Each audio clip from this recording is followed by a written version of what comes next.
Hello, class. So this is going to be the third portion of your group assignments for the first part of the book Siddhartha by Hermann Hesse. This is where you're going to explore Hesse's use of language in Siddhartha. Particularly, you're going to be looking at visual imagery, symbolism, elevated language, and rhetoric.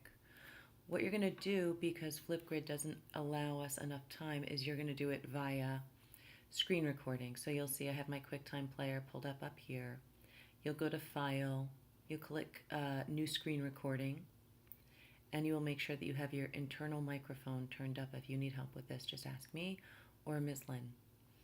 So what we'll do here is I'm going to start my slideshow, which is what you'll do. You'll create the slideshow first, and then you'll walk us through your slideshow as your QuickTime recording, so we have access to it when we return from our little break and can refresh our memories. Okay, we'll go from the start here.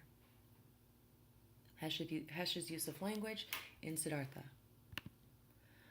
Okay, so first we'll look at visual imagery. The definition of imagery means to use figurative language to represent objects, actions, and ideas in such a way that it appeals to our physical senses. Usually it is thought that imagery makes use of particular words that create visual representation and ideas in our minds. The word imagery is associated with mental pictures. However, this idea is but partially correct because it turns out to be more complex than just a picture, because we involve all the senses. So let's take a look. Here's our first example. This one is a visual image. It was dark and dim in the forest. The words dark and dim are both visual images. The children were screaming and shouting in the fields. Both screaming and shouting appeal to our sense of hearing or our auditory sense. He whiffed the aroma of brewed coffee. My favorite. Whiff and aroma both evoke our sense of smell or our olfactory sense.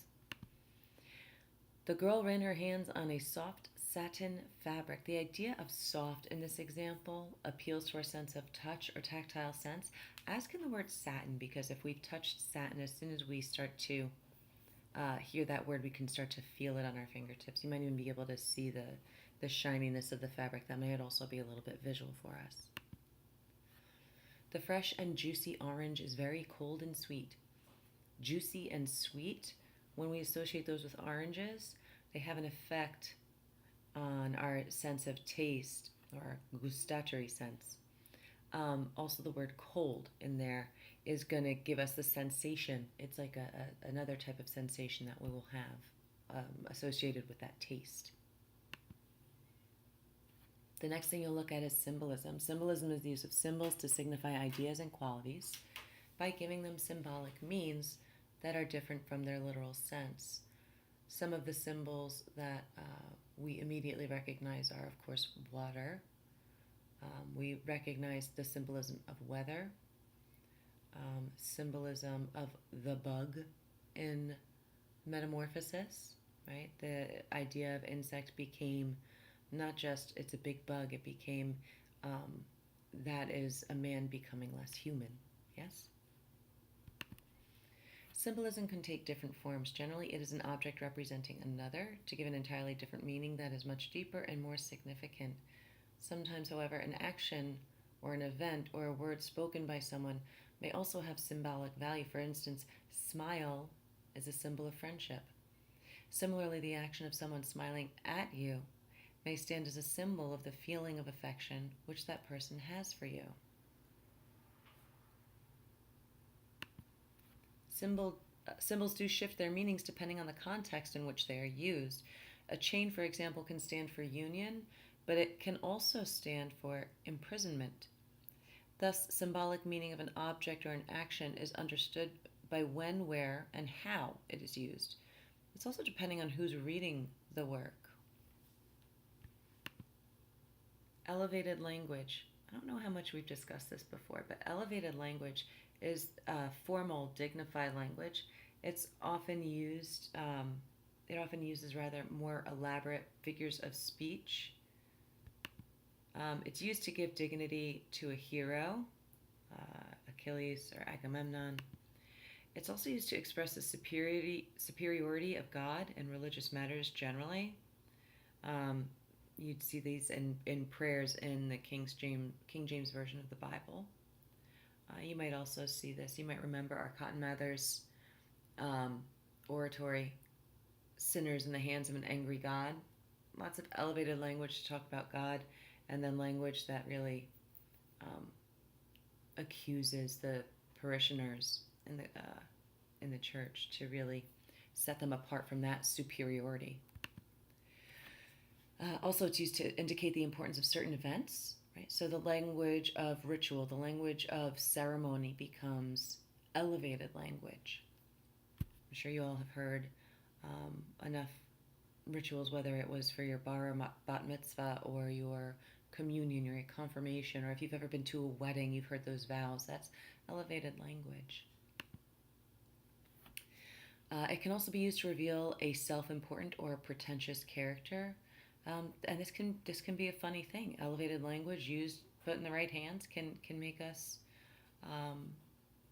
laugh in an ironic way at the irony of this person invoking this kind of language.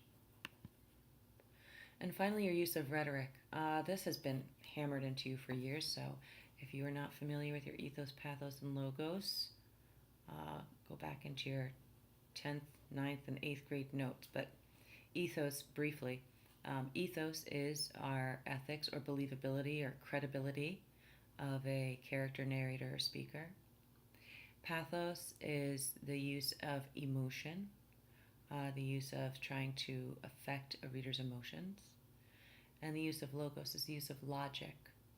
Okay, so when we're looking at our text, when is Hesse, or when is one of the characters incorporating these rhetorical appeals to either describe their position or to make their argument or to clarify a situation? Ethos, pathos, logos. And that is all. So then once you're done with this, you'll go ahead, we're out of here now, and you'll save this. Okay, so I'm going to do my save as. Hesse's use of language. Okay, and then we save that. And then you should be able to come right into your Schoology. And you should be able to put it in our discussion group. I didn't put the discussion group up. So now you can watch me add a discussion group if you're ever a teacher using Schoology. Okay, so this is going to be Hesse's use of language.